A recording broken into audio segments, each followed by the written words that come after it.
ओ IPL का match देखने वाले मेरे नौजवानों, वो अपनी चूड़ी और कंगन और ईयररिंग के बारे में बात करने वाली मेरी प्यारी माँ बहनों, वो अपनी दुनिया में मगन रहने वाले मेरे नौजवानों, जरा नबी के सहाबा से सीखो। नबी के सहाबा आपस में क्या चर्चा कर रहे हैं, क्या डिस्कशन कर रहे हैं, क्या गुफ्तगू कर रहे हैं, क्या बातें कर रहे हैं। कहते हैं अल्लाह के नबी हम कयामत की बात कर रहे हैं। उस दौर के जो उलमा होते थे वो दरबारी नहीं होते थे, बादशाह की चापलूसी नहीं करते थे, बादशाह का चप्पल नहीं उठाते थे। आज आप देख लो, हुकूमत कोई फैसला करती है तो हुकूमत के जो चमचे हैं वो हुकूमत की तारीफों के पुल बांटने के, बहुत अच्छा फैसला किया। फैसला गलत हो सही हो इससे मतलब नहीं है, उन्हें हुकूमत के हर फैसले की तारीफ करना है। आज भी ऐसे दरबारी मुल्ला और ऐसे दरबारी उलमा आपको मिल जाएंगे मेरे प्यारे साथी। अऊज़ु बिल्लाहि मिनश शैतानिर रजीम, बिस्मिल्लाहिर रहमानिर रहीम। इक़्तरब लिन्नासि हिसाबुहुम वहुम फी गफ़लतिन मुअरिदून।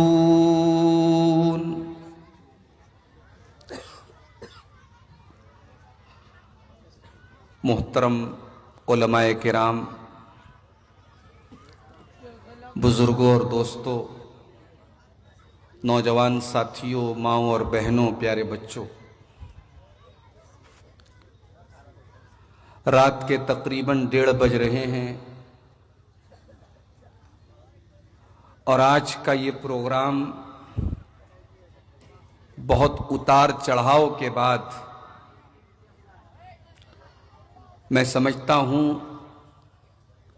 इस जलसे की कमेटी की हिम्मत और उनके जज्बे को हमें सलाम पेश करना चाहिए। मौसम अच्छा नहीं था, 2 दिन से बारिश बिहार के कई इलाकों में हो रही है और आज सुबह भी अच्छी खासी बारिश हुई है। एक बार तो ऐसा लगा कि शायद प्रोग्राम नहीं हो पाएगा। बनारस में मैं मदरसे में पढ़ा रहा था, मोबाइल मेरा साइलेंट था। जिम्मेदारों ने मेरे घर के मोबाइल पे कॉल करके कहा कि प्रोग्राम नहीं हो पाएगा। लेकिन फिर जब थोड़ा सा मौसम खुला, फिर फोन आया कि नहीं मौलाना आपको आना है, प्रोग्राम होगा। बनारस से जब दोपहर में 2 बजे जब मैं निकलने लगा, फिर मैंने एक बार फोन करके कंफर्म किया कि प्रोग्राम होगा या नहीं होगा। बोले नहीं होगा, आप आइए। और अभी जब मैं जलसे की फील्ड में आया हूं और जलसे की जो जमीन है बारिश के पानी की वजह से बिल्कुल दलदल टाइप की हो चुकी है, यानी मौसम और हालात अनुकूल नहीं थे, मुताबिक नहीं थे प्रोग्राम के। मगर प्रोग्राम करने वाले जानते हैं कि महीनों से इसकी तैयारी होती है। मुकर्रिरीन से टाइम लिया जाता है, टेंट वालों से टाइम लिया जाता है। प्रोग्राम को कैंसिल करके किसी दूसरी तारीख में करना भी आज के दौर में आसान काम नहीं है।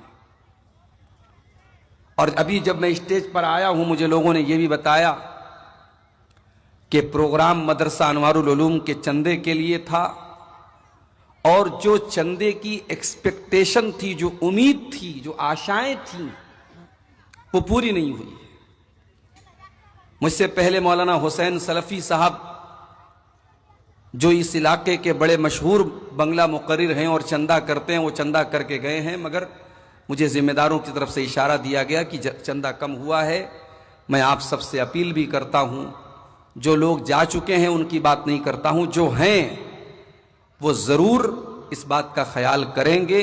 माओ बहनों से भी कहूंगा, अपने बुजुर्गों से भी कहूंगा, भाइयों से भी कहूंगा, मदरसे का जलसा है, आप जरूर अपना ताउन, अपना चंदा, अपना दान दे करके अपनी दुनिया और आखिरत को कामयाब करके जाइएगा। अल्लाह ताला हम सबको तौफीक अता फरमाए, आमीन। मेरे भाइयों, दुनिया में हम देखते हैं किसी स्कूल में, किसी मदरसे में 2 टाइप के बच्चे पढ़ते हैं। कुछ बच्चे ऐसे होते हैं जो साल भर मेहनत से पढ़ाई करते हैं। ऐसे बच्चे जब एग्जाम का टाइम आता है तो और ज्यादा मेहनत करते हैं, क्योंकि उनका मकसद होता है कि हम इस मदरसे में, इस स्कूल में पढ़ने आए हैं, हमें पास होना है, और जब हम पास होंगे तभी हम आगे बढ़ेंगे।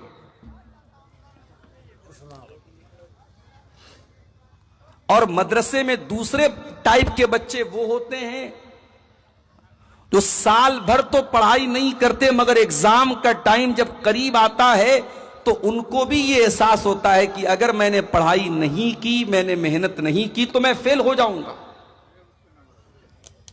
तो साल भर वो मेहनत करें या ना करें, इम्तिहान का टाइम करीब आने के बाद वो बच्चे मेहनत करते हैं और इम्तिहान में पास भी हो जाते हैं। और फिर एक तीसरे टाइप के बच्चे होते हैं स्कूल और मदरसे में, जो साल भर भी पढ़ाई नहीं करते और कल एग्जाम होने वाला है, आज उनको देखो वो खेलते हुए नजर आते हैं। उनसे पूछो भाई तुम्हारा एग्जाम है, तुम तैयारी क्यों नहीं करते? उनको कोई फर्क नहीं पड़ता। अब जाहिर है कि ऐसे बच्चों का अंजाम क्या होगा? ऐसे बच्चे फेल हो जाएंगे। मेरे प्यारे साथियों, हम और आप भी दुनिया में एग्जाम देने के लिए आए, परीक्षा देने के लिए आए, इम्तिहान देने के लिए आए हैं। और ये इम्तिहान इतना बड़ा इम्तिहान है, अल्लाह कुरान के 29वें पारे में फरमाता है, तबारकल्लज़ी बियदिहिल मुल्क व हुवा अला कुल्लि शैइन कदीर। बहुत बरकत वाली है वो जात जिसके हाथ में सारी कायनात की बादशाहत है और जो हर चीज पर कादिर है। अल्लज़ी खलक़ल मौत वल हयात लियब्लुवकुम अय्युकुम अहसनु अमला।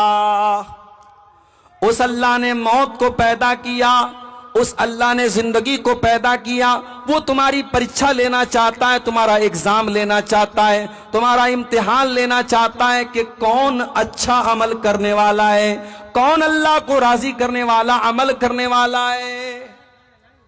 ये परीक्षा हम सब देने के लिए दुनिया में आए, और इस परीक्षा में जो पास हो गया वो कयामत के दिन जन्नत में जाएगा, और इस परीक्षा में जो फेल हो गया वो जहन्नम में जाएगा। हो सकता है दुनिया में एक इंसान बहुत कामयाब हो, दौलत की कमी ना हो, ताकत की कमी ना हो, पैसे की कमी ना हो, जहां जाता हो लोग सलाम भी करते हो, इज्जत भी करते हो, सम्मान भी देते हो।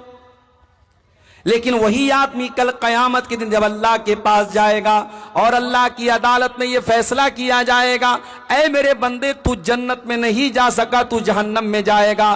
तेरे बारे में जहन्नम का फैसला किया जा रहा है। वो दुनिया का सक्सेसफुल इंसान था, कामयाब इंसान था, मगर कयामत के दिन अल्लाह की अदालत में अगर वो कामयाब नहीं हुआ तो वो असफल माना जाएगा, वो नाकाम माना जाएगा। इसीलिए कुरान कहता है, फमन ज़ुज़िया अनिन नारी व उदखिलल जन्नत फ़क़द फ़ाज़। जिसको अल्लाह ताला जहन्नम की आग से बचा ले और जिसको जन्नत में दाखिल कर दे वही कामयाब होने वाला है। वमल हयातुद दुनिया इल्ला मताउल गुरूर। और ऐ मेरे बंदो, ये दुनिया की जिंदगी तो धोखे का सामान है, धोखेबाज है ये दुनिया।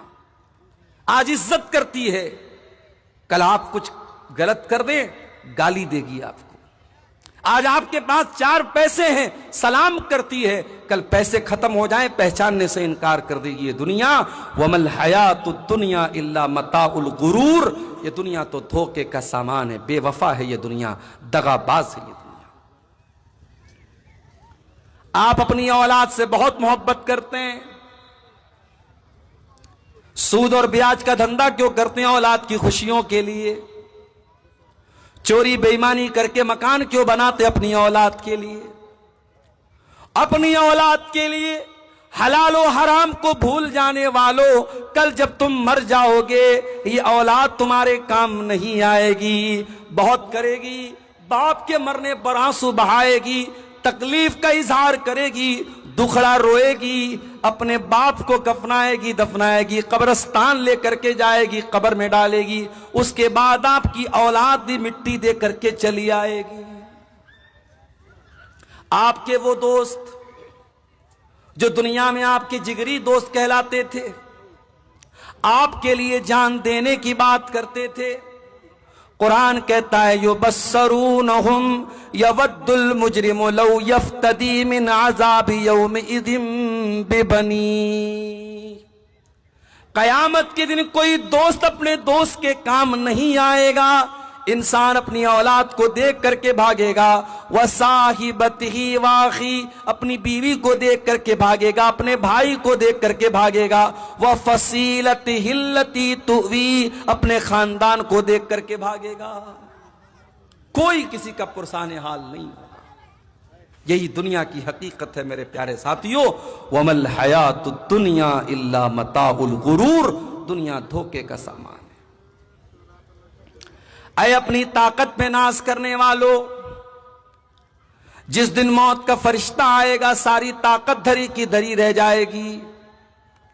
मौत का कोई इलाज आपके पास नहीं, मौत का कोई जवाब आपके पास नहीं है। मौत का फरिश्ता आ जाएगा।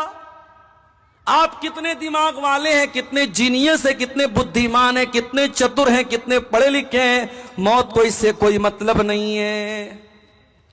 मौत आएगी और आपका काम खत्म करके चली जाएगी। सारी दौलत आपके बेटों की हो जाएगी, बच्चों की हो जाएगी, बीवी की हो जाएगी, मकान दूसरों के नाम हो जाएगा, जमीनों जायदाद दूसरों के नाम हो जाएगी। बाथरूम में एक एक घंटे जाकर के नहाने वालों, फला कंपनी का शैंपू लगा करके, फला कंपनी का साबुन लगा करके नहाने वालों, चेहरे को फेस वॉश से धुलने वालों, बॉडी को बॉडी वॉश से धुलने वालों, कल एक दिन ऐसा भी आएगा जब तुम मौत को गले लगा लोगे और मरने के बाद इतने बेबस और कमजोर हो जाओगे कि तुम अपने बदन से अपना कपड़ा भी उतारने की ताकत नहीं रखोगे। कैंची लाई जाएगी, तुम्हारे कुर्ते को कैंची से काटा जाएगा, तुम्हारी बनियाइन को कैंची से काट करके तुम्हारे बदन से अलग किया जाएगा। जो बाथरूम में एक एक घंटे जाकर के नहाया करता था, आज उसको तख्ते पर लिटा करके नहलाया जा रहा है। गर्म पानी किया गया, बेर की पत्तियां डाली गई, मुर्दे को नहलाया जा रहा है। मुर्दा ये भी नहीं कह सकता मैं तो डब साबुन से नहाया करता था, मैं तो लाइफबॉय से नहाया करता था। वो कौन से साबुन से नहाता था, कौन से शैम्पू से नहाता था, आज कोई पूछने वाला नहीं है। आज दूसरे लोग उसको नहला रहे हैं। नहला दिया गया, बदन को पोंछ करके 3 सूती चादरों में, 3 कॉटन की चादरों में कफना दिया गया। घर वालों को रोता बिलखता छोड़कर जनाजे की चारपाई में मैयत को डाला गया। मैयत को कब्रिस्तान लेके जाया जा रहा है। रिश्तेदार मैयत की चारपाई को कांधा दे रहे हैं। बेटा कांधा दे रहा है, पोता कांधा दे रहा है, भतीजा कांधा दे रहा है, भांजा कांधा दे रहा है। जो अपनी स्कॉर्पियो से, अपनी फॉर्च्यूनर से गांव गांव नगर नगर घूमा करता था, आज 4 लोगों के कंधे पर सवार होकर के उसकी चारपाई कब्रिस्तान जा रही है। कब्रिस्तान पहुंच गया, कब्र तैयार है, कब्र में मैयत को उतारा जा रहा है। हाय हाय, जो अपने कमरे में भी कभी 0 वॉट का बल्ब बंद करके अंधेरे में नहीं सोया था, आज कब्र में कोई लैंप नहीं, कोई लाइट नहीं, कोई रोशनी नहीं, कब्र में उसको डाला जा रहा है। उसमें जहरीले जानवर भी आ सकते हैं, उसमें सांप और बिच्छू भी आ सकते हैं। उस कब्र के अंदर उसको उतारा जा रहा है। कब्र में उतारा गया, बेटे की आंखों में आंसू है। बेटा अपने बाप से बहुत मोहब्बत करता है, मगर बेटा अपने बाप की कब्र में जाने को तैयार नहीं है। बीवी अपने शौहर से बहुत मोहब्बत करती है, 4 महीना 10 दिन तक बीवी इद्दत गुजारेगी। शौहर का जनाजा जा रहा है, बीवी बहुत रो रही है, मगर बीवी ये नहीं कह सकती, ओ लोगों मेरे शौहर के साथ मुझे भी कब्र में लेके चले जाओ। नहीं नहीं, वहां न बीवी काम आएगी, न बच्चे काम आएंगे, न दौलत काम आएगी। वहां आपका ईमान काम आएगा, वहां आपका अमल काम आएगा। अल्लाह के नबी फरमाते हैं जब इंसान को मौत आती है 3 चीजें उसके पीछे पीछे जाती हैं। माल जाता है, औलाद जाता है, औलाद जाती है, अमल जाता है। मरते ही माल अपना रिश्ता तोड़ देता है। जैसे ही सांस की डोर थम गई, जैसे ही दिल की धड़कन रुक गई, माल ने रिश्ता तोड़ दिया, माल दूसरों का हो गया। औलाद कब्र तक साथ देती है, लेकिन कब्र में मिट्टी डालने के बाद औलाद भी चली जाती है। अब कब्र में जब मुनकर नकीर आएंगे और आपसे सवाल करेंगे, मन रब्बू का, तेरा रब कौन है? मन नबियों का, तेरे नबी कौन है? माँ दीनों का, तेरा दीन क्या है? मेरे प्यारे भाइयों, उस कब्र की तारीकी में इन 3 सवालों का जवाब आपको खुद ही देना पड़ेगा, खुद ही देना पड़ेगा। मेरे नौजवानों, ये हीरोगिरी छोड़ दो, ये सड़कों पर तमाशे लगाना छोड़ दो, ये लड़कियों को छेड़ना छोड़ दो, ये बेगैरती और बेहयाई छोड़ दो। कब्र में आपको आपकी नेकियां काम आएंगी और आपके गुनाह सजा का सबब बनेंगे। मेरे प्यारे साथी, वमल हयातुद दुनिया इल्ला मताउल गुरूर। कुरान कहता है ये दुनिया तो धोखे का सामान है। ये दुनिया देखने में बहुत बड़ी लग रही है, मगर आखिरत में इस दुनिया की कोई हैसियत नहीं होगी। अल्लाह के नबी उदाहरण देते हैं, मिसाल देते हैं, एग्जाम्पल देते हैं।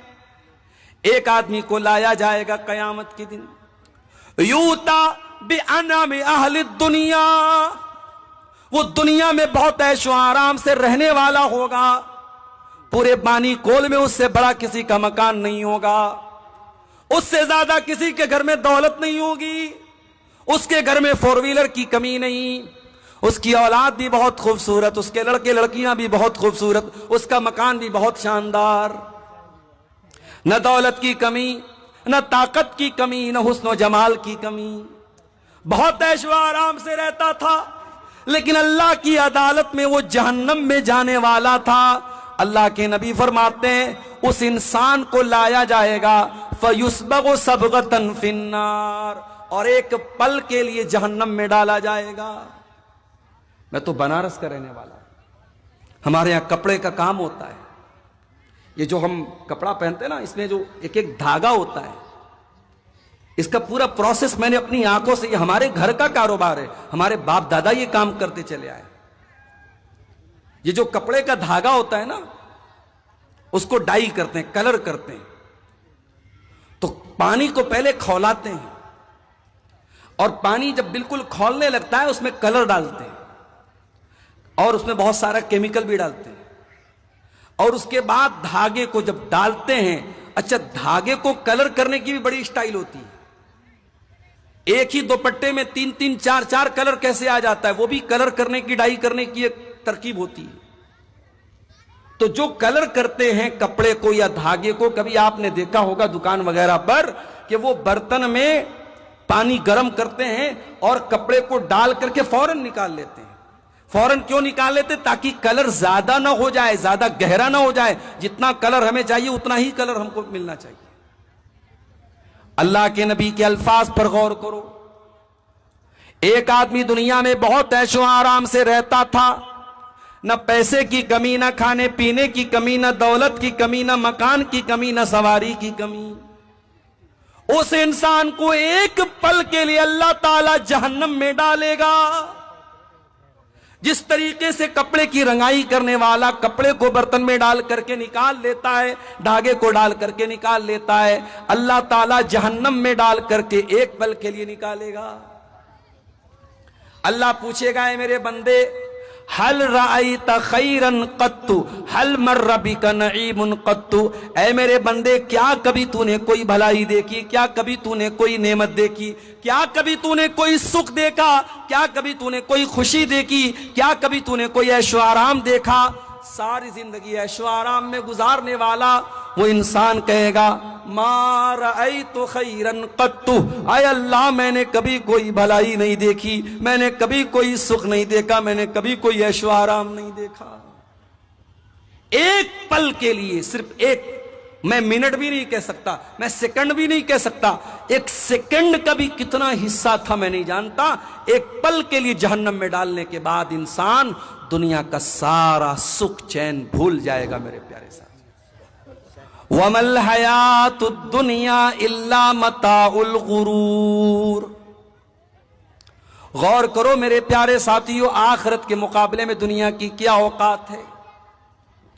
इसीलिए अल्लाह के नबी एक दिन सहाबा के साथ जा रहे थे, रास्ते में एक मरी हुई बकरी का बच्चा पड़ा हुआ था। आपने सहाबा से कहा, छोटे छोटे कान वाला बकरी का बच्चा था, मरा हुआ बच्चा था। आपने फरमाया कि कौन इस बकरी के मरे हुए बच्चे को 1 दिरहम में खरीदेगा।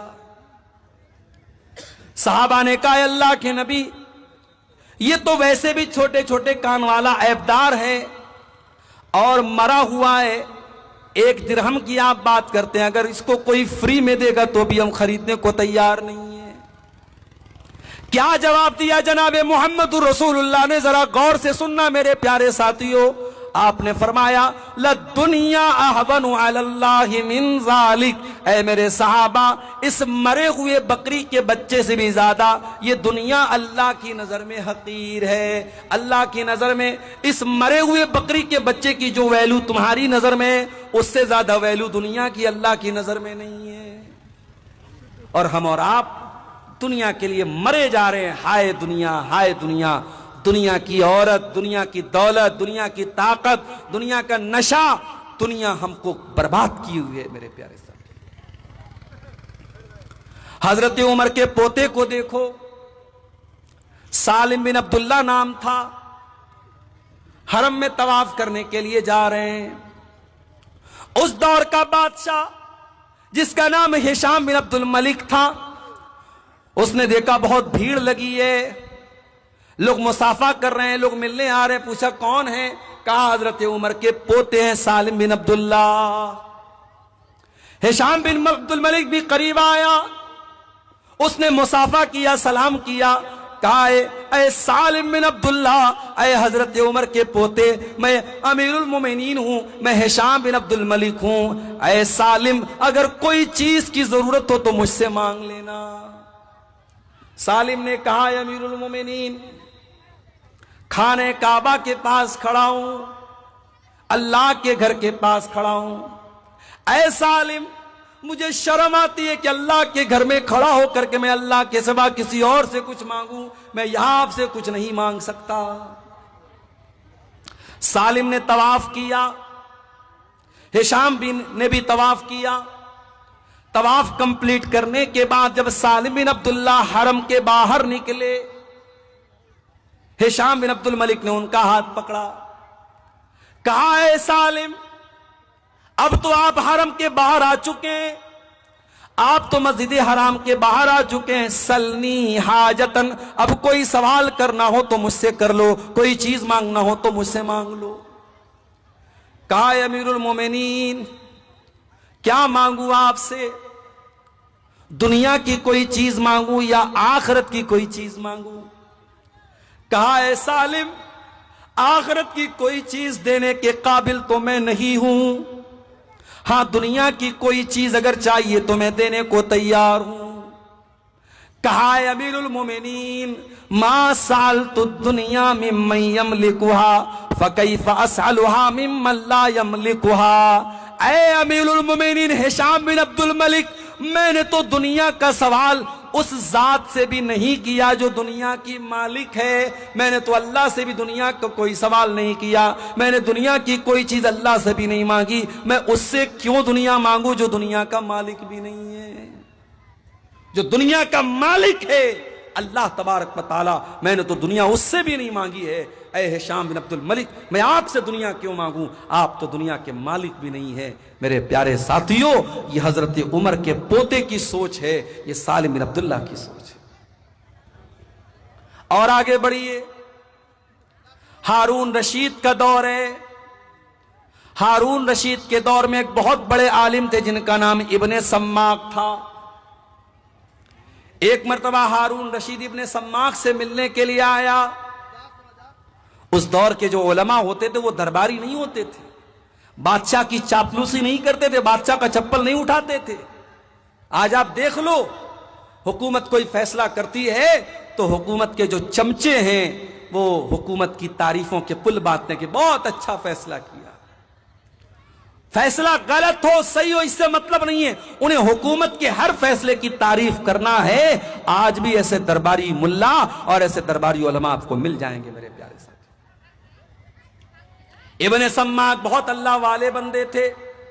हारून रशीद मिलने के लिए आया। उन्होंने हारून रशीद को कोई प्रोटोकॉल नहीं दिया, कोई सम्मान नहीं दिया। हारून रशीद ने कहा, इब्ने सम्माक आप इस दौर के बहुत बड़े आलिम हैं, मुझे कुछ नसीहत कर दीजिए, मुझे कुछ समझा दीजिए, मुझे प्यार से कुछ बातें बता दीजिए। इब्ने सम्माक ने कहा, अमीरुल मोमिनीन मैं 2 सवाल आपसे करना चाहता हूं। पहला सवाल यह है, मान लीजिए आप सहरा में हैं, रेगिस्तान में हैं और बहुत जोर की आपको प्यास लगी है, इतनी तेज प्यास लगी है कि पानी नहीं मिला तो आप मर जाएंगे। इतने में एक इंसान आपको सहरा में नजर आता है, उसके हाथ में एक कटोरा पानी है। वो कटोरा लेकर के आपके पास आता है और कहता, ऐ हारून रशीद मैं एक कटोरा पानी आपको देने को तैयार हूं, शर्त यह है कि आप अपनी आधी हुकूमत मुझको दे दीजिए। ऐ अमीरुल मोमिनीन अपने दिल पे हाथ रख के बताइए कि आप अपनी जान बचाएंगे या आधी हुकूमत देकर के अपनी जान बचाएंगे या हुकूमत को बचा लेंगे। हारून रशीद ने कहा, नहीं, जान से बढ़ के कोई चीज नहीं। अगर जान जा रही है प्यास के मारे, मैं एक कटोरा पानी के लिए अपनी आधी हुकूमत दे दूंगा और उससे पानी वो ले लूंगा।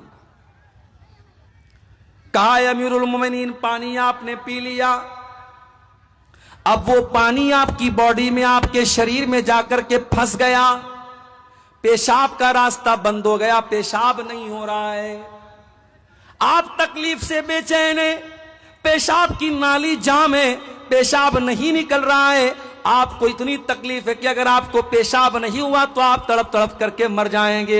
इतने में एक इंसान आता है और कहता, ऐ हारून रशीद मेरे पास ऐसी दवा है, मेरे पास ऐसा तरीका है, मैं आपको वो दवा दे दूंगा, आपका पेशाब जो फंसा हुआ है, आपके बदन में जो पानी फंसा हुआ है वो बाहर निकल जाएगा, आपको रिलैक्स मिल जाएगा, आपको आराम मिल जाएगा, मगर शर्त यह है कि आपको अपनी आधी हुकूमत मुझको देना पड़ेगा।